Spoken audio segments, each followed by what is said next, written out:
안녕하세요. 끝까지 우리를 인도하시는 하나님을 신뢰하는 여러분들이 되시길 축복합니다. 쉽고도 정확하게 알차고 재미있게 하나님의 말씀을 가슴 깊이 새기는 시간, 소문난 성경교실의 오택현 교수입니다.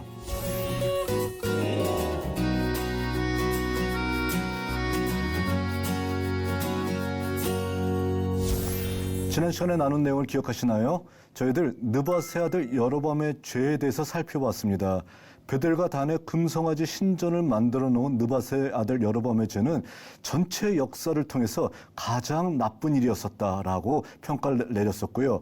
북이스라엘이 멸망하는 가장 커다란 이유가 바로 느밧의 아들 여로보암의 죄를 떠나지 아니하였었기 때문이다라는 역사가의 평가를 저희들은 살펴보았습니다. 자, 오늘 나눌 내용은 바로 여로보암이 저렇게 죄를 짓고 있는 동안에 남쪽 유다에서 활동했었던 아사 왕에 대해서 살펴보도록 하겠습니다.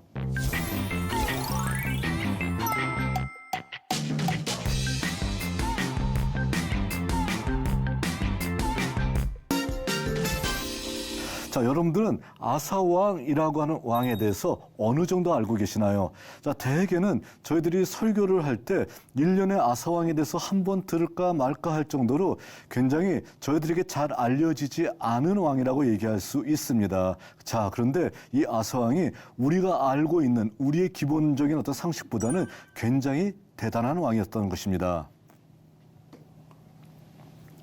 자, 신명기 역사서의 관점에서 최고의 왕은 누구일까요? 라는 겁니다. 신명기 역사는 우리가 알다시피 유일신 신앙의 강조, 중앙성소, 또 가나안에 대해서 부정적으로 평가하고 사랑과 정의의 공동체를 이루어야 된다라는 이 네 개의 신학적 관점에서 역사를 평가했던 역사서가 바로 신명기 역사이잖아요. 그러면 이 신명기 역사의 관점에서 최고의 왕은 누구일까라는 바로 이 문제를 우리가 굉장히 깊이 한번 생각해 볼 수밖에 없다는 것입니다. 또 재밌기도 하고요. 자, 누구일까요? 다윗일까요?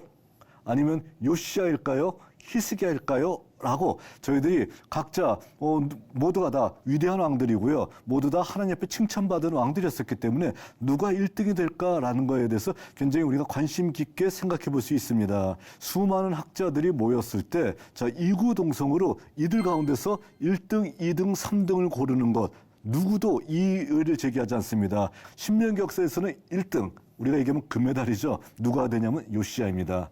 요시야가 한마디로 얘기해서 철저한 중앙성소를 이룬 사람입니다. 산당을 다 부숴버립니다. 산당을 부숴버리고 그리고 아시리아의 1월 성신의 제단을 다 부셔버리고요. 그리고 철저하게 종교개혁을 단행했던 사람이기 때문에 요시야가 1등입니다. 자, 그리고 2등은 누구일까요? 2등은 히스기야입니다.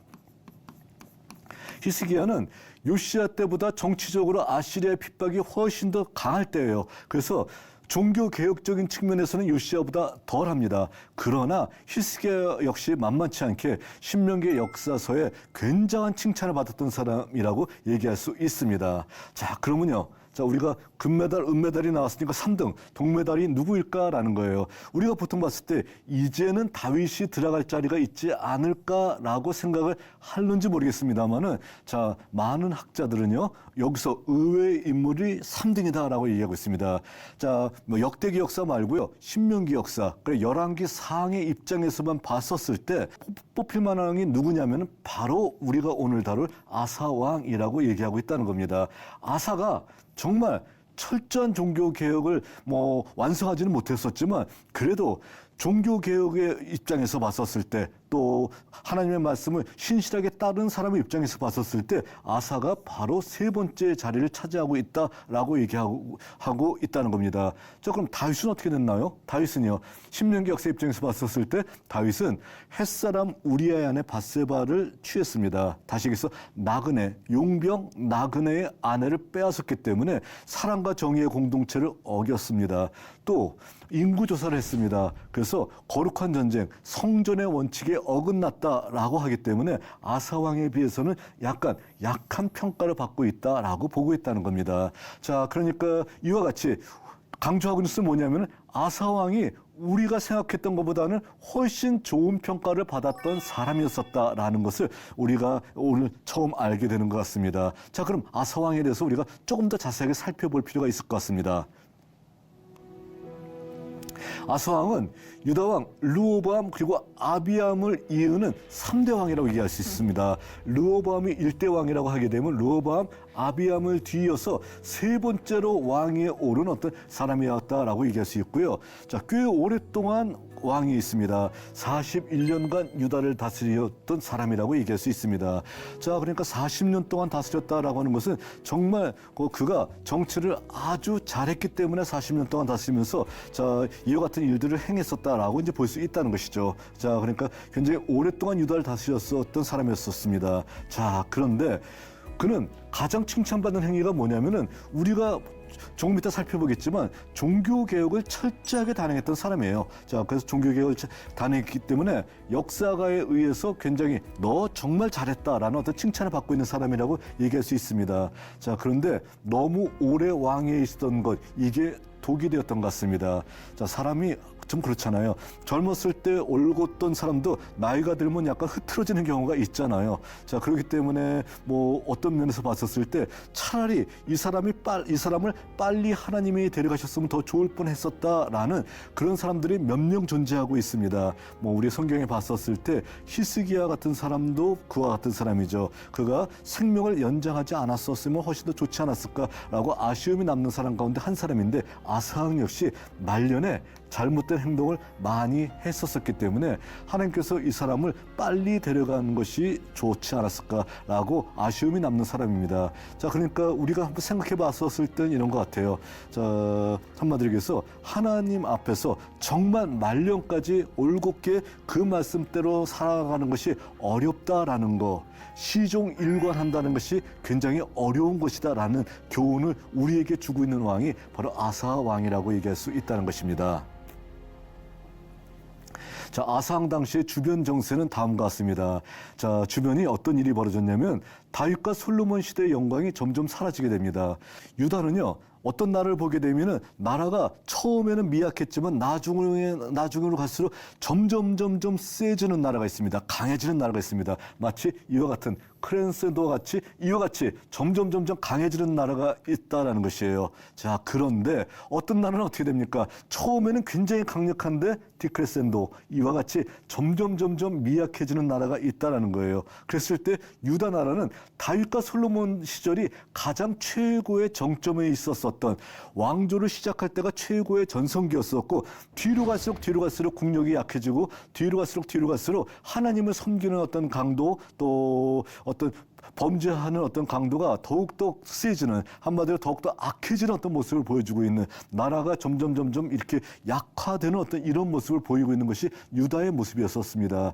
자, 그러니까 바로 다윗과 솔로몬이 시대가 지난 다음에 르호보암, 아비암에서 세 번째 왕인 유다 정세는 다윗과 솔로몬의 시대 영광이 이때부터 점점 사라지고 있다는 겁니다. 자, 그래서 다윗과 솔로몬 당시에 엄청나게 커다란 영토를 확장했었는데 영토 확장은 이제 꿈도 꾸지 못합니다. 뭐 영토를 확장한다? 뭐 힘이 있어야 할 거 아니에요. 힘이 뭐 그 정도까지 미치지 못하기 때문에 있는 영토를 지키는 것, 여기에 급급하고 있었었고요. 눈앞의 위기를 대처하는데 급급했던 모습이 바로 아사왕 당시의 모습이라고 얘기할 수 있다는 것입니다. 이런 상황 속에서 구스 사람 세라가 침략을 하게 됩니다. 구스는 오늘날의 에티오피아 지역이거든요. 또 굉장히 이 당시에 거대한 문명을 가지고 있었고 커다랗게 힘이 센 나라였었어요. 이 구스 사람 세라가 자, 유다를 쳐들어왔었습니다. 자, 한마디로 얘기해서 아사의 입장에서는 눈앞이 캄캄해질 수도 있는 그런 상황이었었다는 겁니다. 그런데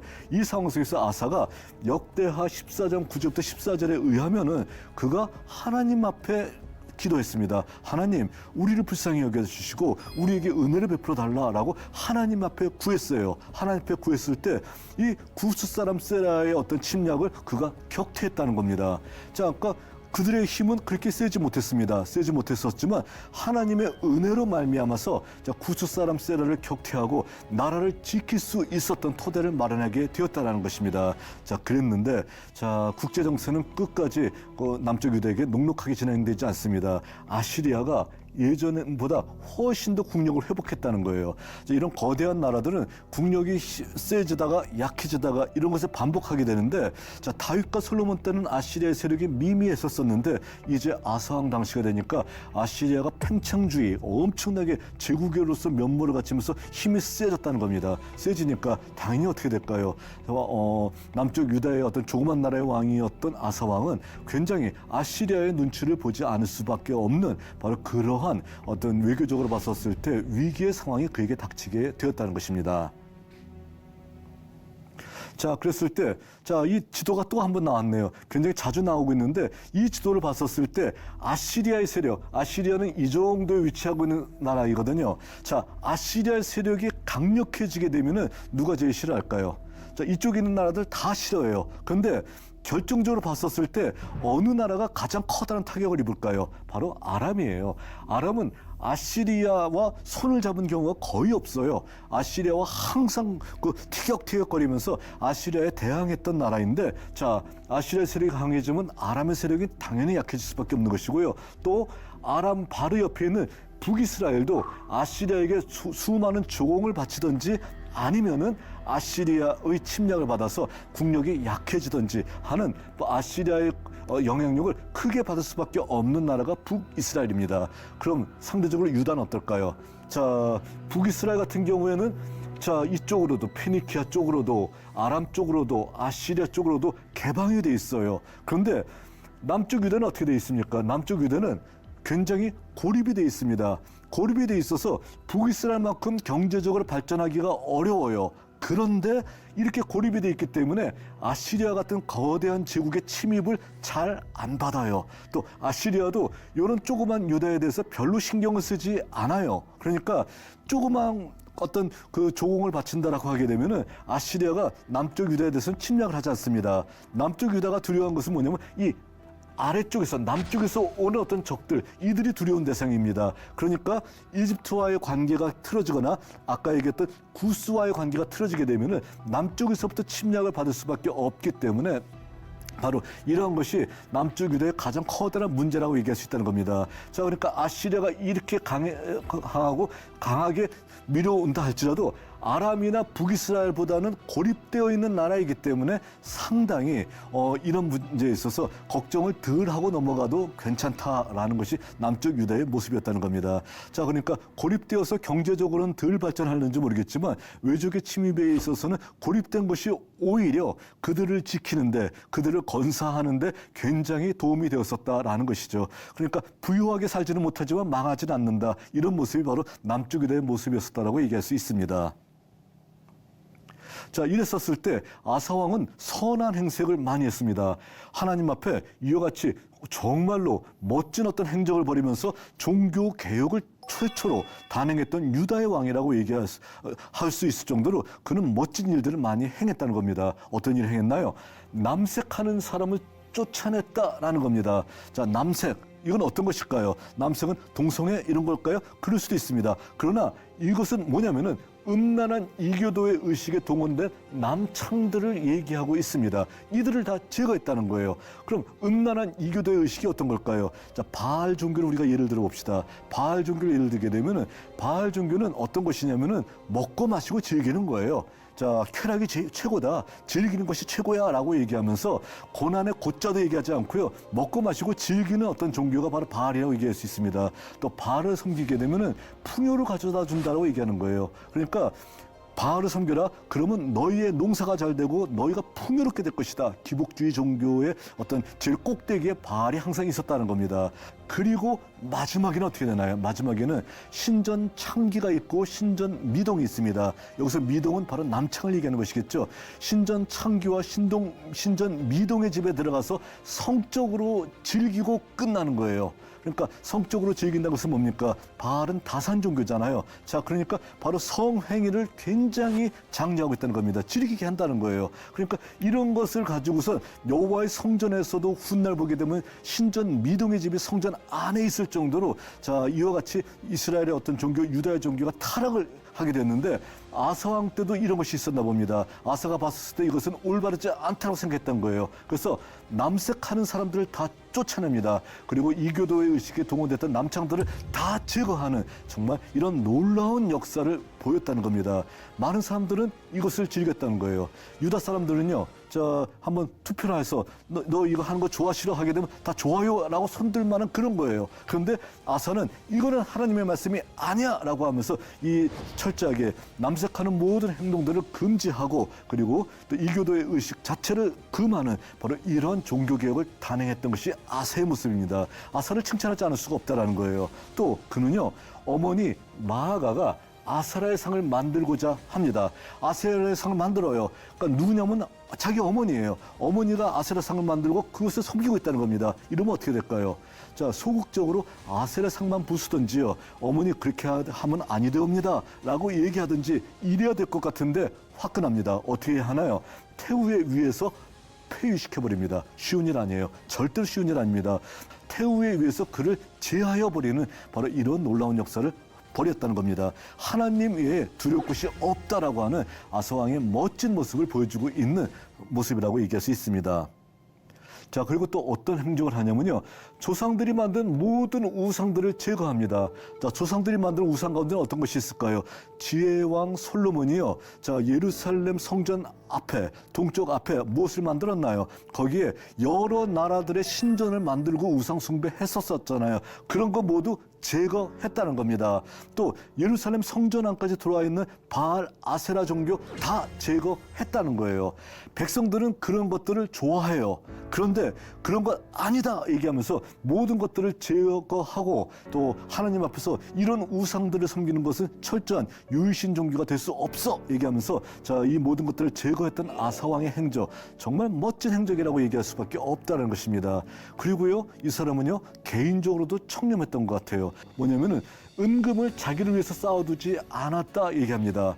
왕은 자기를 위해서 쌓아두지 말고 백성을 위해서 써야 된다는 거예요. 그리고 한마디로 자기의 재산을 더 축적하기 위해서 왕이 된다라게 되면 왕될 자격이 없어라고 얘기하는데 왕될 자격이 충분했습니다. 이런 것들을 절대로 자기를 위해서 쌓아두지 않은 왕이었었다라는 평가를 열왕기상 신명기 역사에서는 하고 있다는 겁니다. 자, 그런데요, 아사왕이 정말 이런 행동을 하고 그가 열조의 곁으로 돌아갔다라고 하게 되면은 뭐 더 이상 얘기할 것 없습니다. 요시야 못지않게 이 사람 최고의 왕이다라고 칭찬을 받았을 것 같습니다. 근데 아사왕은요, 잘못된 행적도 있었다라는 겁니다. 자, 어떻게 평가를 내리고 있냐면은 신명기 역사인 열왕기상 15장 14절에는 산당을 제거하지 못했다라고 얘기합니다. 야, 여기서 산당이란 무엇일까요? 산당은요, 하이플레이스, 영어에서는 이렇게 번역을 하고 있습니다. 자, 어떤 것이냐면은 지방 성소라는 거예요. 그러니까 예루살렘에 성전이 있는데 예루살렘에 오는 것이 너무도 멀어요. 또 자기네들이 사는 곳 바로 그 동네에 하나님을 섬기는 그 예배 처소가 있다라고 하게 되면은 쉽게 가서 언제든지 예배 드릴 수 있잖아요. 그래서 만든 것이 바로 지방 성소인 산당이었다는 겁니다. 나중에는 예루살렘 성전보다 훨씬 규모가 큰 지방 성소 산당이 생기기도 했었습니다. 자, 그런데 이것이 아직까지 신학적으로 정립이 안 됐던 것 같아요. 그래서 지방 성소인 산당도 반드시 제거해야만 되는데 이것을 제거하지 못했다는 겁니다. 사람들이 예루살렘 성전에 오기가 너무도 번거로우니까 지방에서 예배드리고 자기들이 거기서 철저하게 예배드린다라게 되면 아무 문제가 없다라고 생각을 했었던 것 같아요. 그래서 산당을 제거하지 못한 잘못이 아사왕의 큰 잘못 가운데 하나였었다는 것입니다. 자, 역대기 14장 3절에는 산당을 없애고 아세라상을 찍은 왕이 아사다라고 얘기하면서 아사가 산당을 없앴다고 얘기합니다. 그런데 역대하 15장 7절에 봤더니 산당은 이스라엘 중에서 제하지 않았다라고 표현하고 있습니다. 자, 그러니까 아사왕은 산당을 제한 건가요? 못 제한 건가요? 역대기 역사는 서로 다른 증언을 하고 있습니다. 그러니까 우리가 이것을 취합해서 생각해 본다면은 산당을 없앴었지만 결과적으로 다시 세워진 산당을 모두 제거하지는 못했다. 그러니까 신명기 역사와 같이 산당을 제거하지 못한 왕이 바로 아사다라고 얘기할 수 있다는 것이에요. 자, 그러니까 산당을 제거하지 못했으니까 자, 한마디로 얘기해서 중앙성소를 어긴 거예요. 중앙성소를 어겼기 때문에 최고의 왕, 그러니까 금메달 딸 1등 왕은 되기가 어려웠다는 겁니다. 자, 바로 이런 사람이 이런 어떤 모습을 보이고 있었다는 겁니다. 자, 그리고 또 다른 잘못이 있었던 거예요. 어떤 잘못이 있냐면은 국가의 위기의 상황이 닥쳐왔습니다. 국가의 위기의 상황이 닥쳐왔었을 때, 자, 하나님을 의지하고 이 위기를 극복해야 될 것 같아요. 자, 외적들이 쳐들어온다라고 하게 되면 누구 의지해야 될까요? 하나님 의지해야 되잖아요. 하나님 의지하면서 하나님 의지하고 이 어려움을 우리가 극복할 수 있게 도와주시옵소서라고 기도하면서 이 위기를 극복해야 될 것 같은데 하나님을 의지하지 않고 아람의 벤하닷 왕을 의지했습니다. 벤하닷 왕한테 자, 많은 어떤 그런 조공을 바치면서 우리 좀 도와줘요라고 얘기했다라는 거예요. 자, 그러니까 이것은 마치 뭐가 똑같을까요? 자, 전쟁을 앞두고 병적 조사를 하면서 인구 조사를 했던 다윗 왕의 모습을 상기시켜주고 있습니다. 자, 그러니까 어떤 잘못일까요? 모든 전쟁은 하나님께 속한 거예요. 그런데 하나님께 속한 전쟁이기 때문에 우리가 누구를 의지해야 돼요? 그가 구스 왕을 물리칠 때 같이 하나님 옆에 무릎 꿇고 하나님을 의지하면서 이 모든 위기를 극복해야 되는데 그렇게 하지 않고 어떻게 한 겁니까? 아람 왕이 의지하는 것이 훨씬 더 실속이 있을 것 같다라고 하면서 자기가 수많은 금은 기명을 아람 왕한테 바치면서 우리 좀 도와주세요 했던 이 모든 행적들은 어떻게 되는 겁니까? 거룩한 전쟁, 성전의 의미를 홀리워의 어떤 그런 원칙을 깨부순 정말 잘못을 저질렀던 모습이었었다라고 얘기할 수 있다는 것입니다. 그러니까 이런 그 아사 왕의 행적에 대해서 신명기 역사는 아쉽다라는 표현이에요. 아쉽다. 굉장히 종교 개혁을 열심히 했는데 한마디로 산당을 다 제거하지 못했었고 이와 같이 거룩한 전쟁의 의미를 깨닫지 못하고 아람 왕을 의지했던 모습 정말 아쉽다라는 어떤 생각을 가지고 있었다는 겁니다. 자, 그렇기 때문에 신명기 역사는 아사를 평가할 때 이렇게 평가하고 있습니다. 다윗과 같이 정직히 행한 왕이다. 이건 극찬이에요. 자, 아사 왕은 어떤 왕이냐?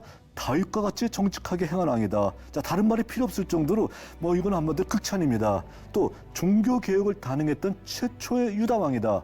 한마디로 모든 우상을 제거해버린 왕이다. 또 어머니가 아사라를 섬겼더니 바로 그 아사라의 어떤 그 목상은 부숑과 더불어서 어머니의 그 왕후의 위를 폐위시켰던 그런 어떤 사람이었었다라고 얘기하고 있었다는 겁니다. 자, 그리고 또 강조하는 것이 뭐냐면 그의 마음이 일평생 온전한 사람이었었다라고 평가하고 있어요. 그러니까 온전하게 하나님만을 따르면서 살았던 사람이다라고 얘기합니다. 그러나 아쉽다라는 거예요. 왜? 철저한 중앙 제2중앙을 이루지 못했다. 산당을 제거하지는 못했었다. 그럼 말년에 아람 왕을 의지하는 거 이건 굉장히 아쉽네 얘기하면서 정말 좋은 왕이었었는데 훌륭한 왕이었었는데 아쉬움이 많이 남아 이것만 좀 고쳤으면 좋을 것 같은데 라고 생각을 하고 이 아사 왕을 평가하고 있다는 겁니다. 근데 역대기 역사의 평가는 조금 더 냉혹합니다. 역대기 역사는 어떻게 얘기하냐면 하나님이 아닌 아람 왕을 의지한 거 이거는 말도 안 되는 거잖아 얘기하면서 아람 왕을 의지했었던 아사 왕의 모습을 정말로 부정적으로 평가하고 있습니다. 그리고 신명기 역사, 그러니까 열왕기에는 등장하지 않는 아사 왕의 악행을 기록하고 있습니다. 어떻게 기록하고 있냐면 선견자 하나니를 투옥했었다. 자, 예언자를 감옥에 가둘 정도라고 하게 되면 이거는 갈 때까지 간 거예요. 그러니까 말년에 하나님의 말씀을 증거하고 있는 그 선견자를 귀에 거슬린다고 해가지고서 그를 투옥하고 백성 중에 몇 사람을 학대한 거예요. 그러니까 자, 올바른 메시지를 증거한 거예요. 왜 선견자를 가두냐? 너 이렇게 하는 건 하나님의 뜻이 아니다 얘기했더니 어떻게 합니까? 그를 학대하고 선견자를 투옥하는 바로 이런 어떤 모습들을 보이고 있었다는 겁니다. 굉장히 아쉬운 모습이겠죠? 그리고 나중에 어떻게 됩니까? 그가 중한 병이 들어서 위독한 중에도 하나님을 의지하지 않고 의원을 의지했었다라고 표현하고 있습니다. 의원을 의지했었지 하나님을 의지하지 않았었어. 자, 하나님을 의지하지 않고 끝까지 자기가 맞아 내 뜻대로 갈 거야 라고 얘기했었기 때문에 이 사람은 정말 좋은 평가를 내리기는 어려워 라는 어떤 평가를 내렸던 것이 역대기 역사의 평가였었다는 것입니다. 자, 그러니까 우리가 이걸 종합적으로 생각하게 되면 이와 같이 결론을 내릴 수가 있을 것 같아요. 자, 결론적으로 아사안의 행적은 어떻게 될까요? 우리가 사자성어로 얘기한다면 용두삼이었었다라는 겁니다. 하나님은 끝까지 모든 행적을 평가하신다라는 교훈을 우리가 얻을 수 있다는 것입니다. 이번 시간은 여기까지 하도록 하겠습니다. 그리고 우리 다음 시간에는 북이스라엘 왕으로 다시 넘어가서 북이스라엘 왕 가운데서 가장 찬란한 업적을 남겼었던 오므리 왕에 대해서 설명해 드리도록 하겠습니다.